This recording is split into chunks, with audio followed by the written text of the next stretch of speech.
what the Warren/Satoshi flag moment means. The prank was believable because even Bitcoin critics like Sen. Liz Warren might have to embrace crypto voters in the wake of ETF approvals, says Daniel Kuhn. If you ever wanted confirmation that politicians do not always read the documents they sign, look no further than Sen.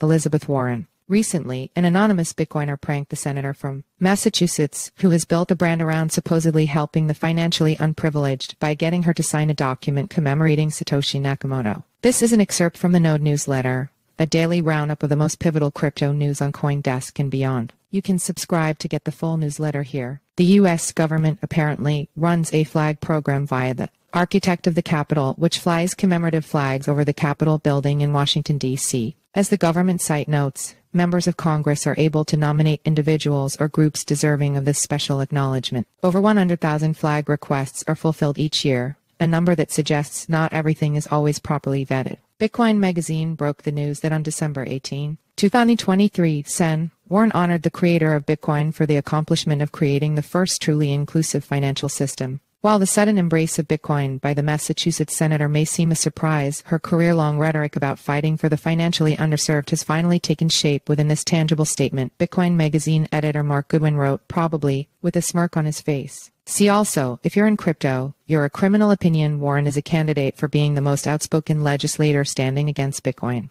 Last year, as part of her re-election campaign, she announced the formation of an anti-crypto army, for instance, and has introduced the Digital Asset Anti-Money Laundering Act, which would use the Bank Secrecy Act as a cudgel to bash crypto miners, coders, and exchanges and might be unconstitutional. Which is why the idea of her doing an about-face on Bitcoin was so surprising. CoinDesk Sam Kessler reported on how the prank was pulled off. Anyone can, for a fee, fill out a form on the senator's website to have a flag flown over the U.S. Capitol. And apparently someone did. While there doesn't appear to be a record online of the flag being flown or any documented evidence, for that matter, the anonymous prankster did send the certificate Sen. Warren's office signed to PubKey, a waterhole for Bitcoiners in downtown New York City. Last night, comedian T.J. Miller revealed the documents at the establishment. PubKey's head of marketing Daniel Kuhn said in an interview with CoinDesk, I mean, if they're not reading simple things like a certificate, how deeply do they read legislation? Kuhn said. This is not an Elizabeth Warren issue. This is not a Democrat/Republican issue. This is a general politics issue.